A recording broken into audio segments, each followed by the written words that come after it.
there's been a lot of buzz around Marvel Rivals, the new free-to-play live service game, and there's a bit of a debate going on in the comic collector space about whether or not this success is going to translate into new comic book readers. And I thought that I should weigh in on this because I am a big proponent of getting new people into the hobby. This is kind of a goal of mine with this channel, is just to get the word out and help build up that exposure. And I've also been a lifelong gamer, and I have seen how characters have been brought to new heights based on video game appearances, for better or for worse. So let's just get into it. So some of the arguments I'm hearing from people who don't seem to think that this is going to translate is that sales might be increasing for certain characters, but those sales are coming from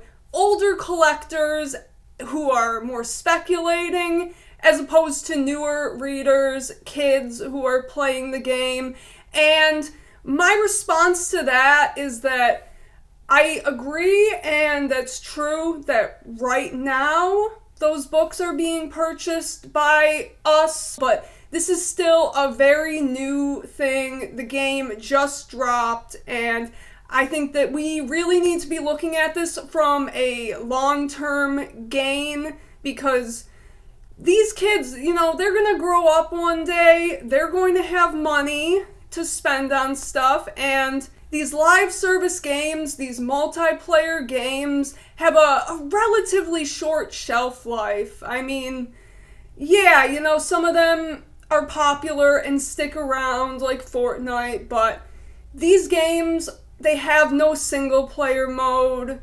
If they decide to shut the servers down tomorrow, there would be no Marvel Rivals, but comic books, physical media will always exist, and those kids who grew up playing Marvel Rivals, long after the game is shut down, we're on the Xbox 666, we will still have these physical comic books to collect, and those kids who grew up playing that game may eventually want to seek out some of those stories. They may remember some of those first appearances and decide to track them down.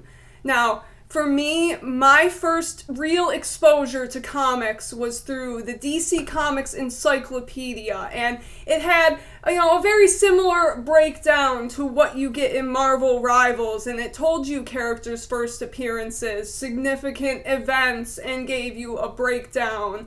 That's what really sparked my interest in comics. I grew up in a bit of a golden age for comic book movies, the early 2000s, pre-MCU. We had the Sam Raimi Spider-Man movies, we had the early X-Men movies, and then we got into Batman Begins, the whole Dark Knight trilogy, and so I was always interested, I was always conscious, and reading through that encyclopedia, it definitely gave me the awareness of the stories that were in comics. So eventually, later down the line, when I had my own job, when I had my own adult money, I had sort of a framework, an idea of where to start. And that's what people need to get into comics. They need to know where to start. And so right now, general audiences just don't care about comic books because it's not being pushed to them like a video game is. I mean,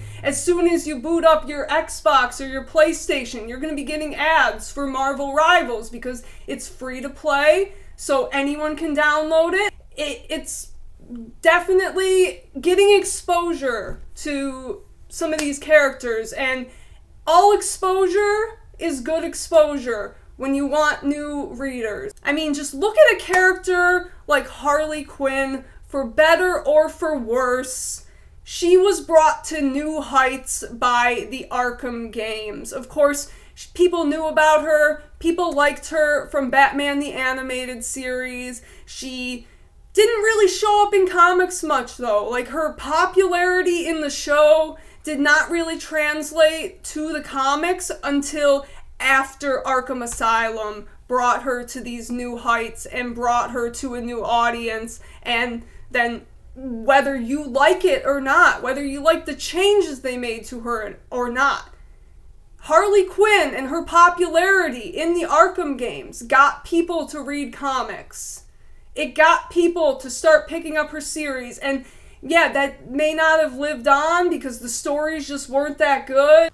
People have gotten sick of it over the years, but regardless, it gets more eyes on comic books. It gets more people in comic shops. Like, Harley Quinn may have created new Batman fans just from being popular, being shared over social media, and that seems to be happening with a character like Jeff the Land Shark. That seems to be the real breakout success of Marvel Rivals. I think that a lot of people might just be looking at this in kind of the short-term games, and that's why I'm doing these Dollar Tree videos, and I've really been out there trying to get this footage because I want to get the word out there. You know, it's not that I really need personally in my collection to have all of these reprints, but to me it's more about sharing that with the viewer and just getting the information out because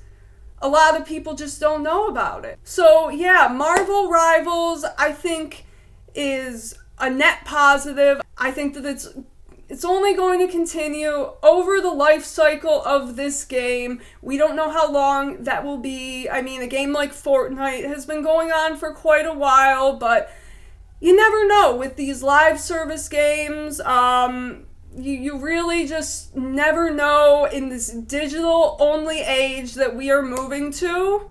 We have to keep physical media alive. These online-only games, as loved as they are, as great as they are, as much money as they make, they'll go away eventually. These servers will eventually shut down.